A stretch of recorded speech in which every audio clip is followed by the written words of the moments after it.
Greetings, music lovers.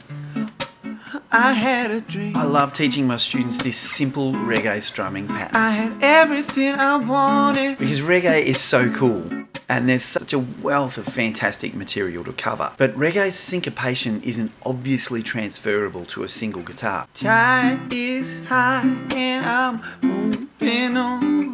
The thing about reggae is, this isn't going to be some in-depth Sly and Robbie, Rocksteady, Toots and the Maytals deep dive analysis.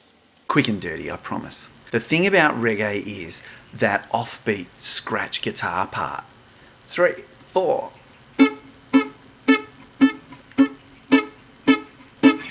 It's so cool.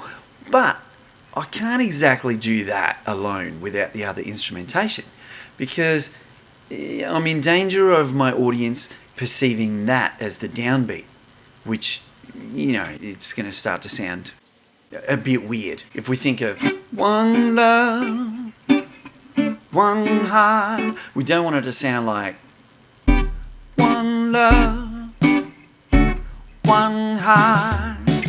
It's not going to work. So we've got to add something to it to remind our audience of where the downbeat is.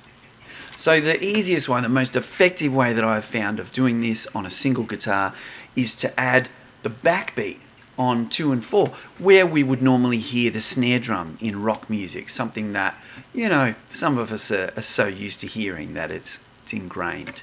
Instead of going 1 and 2 and 3 and 4 and, I go 1 and 2 and 3 and 4 and.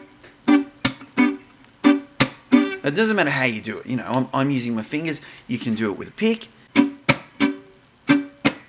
So when I use a pick, that backbeat, that click, I normally just release the pressure in my left hand, so the fingers are just sitting on the strings, and then I just let the pick hit the strings, fall on the strings, on the beat. I don't worry about hitting all 6 strings. It's just sort of a thump to get a bit of a click.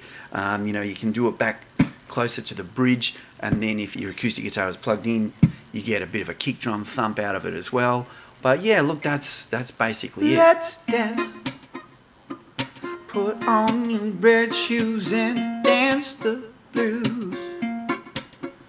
Let's dance to the song they're playing on the radio. Let's sway to color lights up your face. Let's sway to the crowd in an empty place. 1 and 2 and 3 and 4 and. When I'm using my fingers, I'm just hitting the strings like that. The back of my nails, hitting the strings.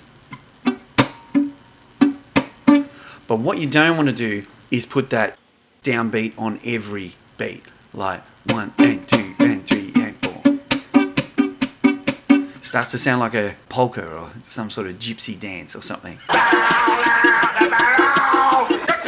The syncopation in reggae, it's interesting. In most rock music, we need to know where the 1 is. We're all about that 1, the drop in EDM and that sort of stuff. It always comes on the 1. We're all waiting for it. The build-up, bang, we're on the 1. Whereas reggae kind of minimizes what's going on the 1. There's a lot of songs where the bass doesn't even play on the 1. The groove, the offbeats are really what we notice. In fact, a lot of great Bob Marley recordings where you'll notice the guitar might be doing that offbeat, but then there might be a keyboard part that's in between those, like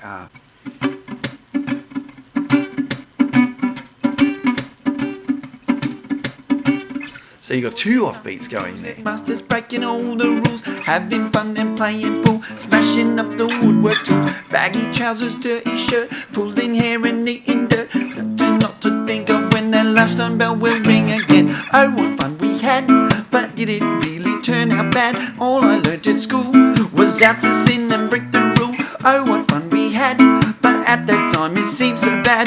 Trying different ways to make the distance to the head.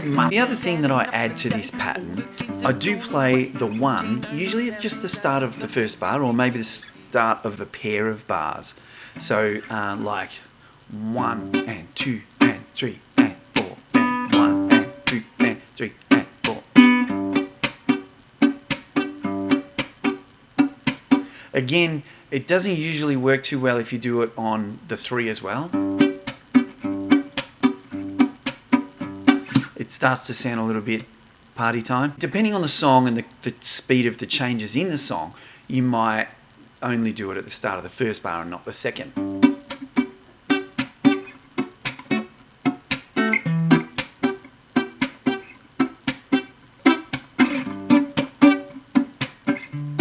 Now you can turn any song, you can use that reggae feel on any song. It just suits everything. It's great if you're playing some standard and you're just struggling to work out how best to do it. Like, sitting in the morning sun, I'll be sitting when the evening comes. So cool. So, you know, I stole this pattern off Bruno Mars. Dig, if you will, the picture. You and I engaged in a kiss. The sweat of your body covers me. Can you, my darling, can you picture this? So a good way to master something like this is to master the individual elements. So pick a chord. I'm just on an A chord here, and do your offbeats, 1 and 2 and 3 and 4. And keep them nice and clipped. You don't want it to be like and 2 and 3 and 4 and 1 and 2 and 3 and 4. And now I'm still tapping my foot. I'm sure you can see I'm bobbing my head. You know, I'm feeling with my body where that downbeat is. So I'm not going to lose it. I'm going to be able to sing over that. That's one of the elements. The other main element is the 2 and the 4. 1 and 2 and 3 and 4 and 1 and 2 and 3 and 4 and 1. That's all you got to do is put those two together. So I'll slow it right down. 1 and 2 and 3 and 4 and 1 and 2 and 3 and 4. And then if you want, put that bass note on beat 1. 1 and 2 and 3 and 4 and 1 and 2 and 3 and 4. And have fun with it.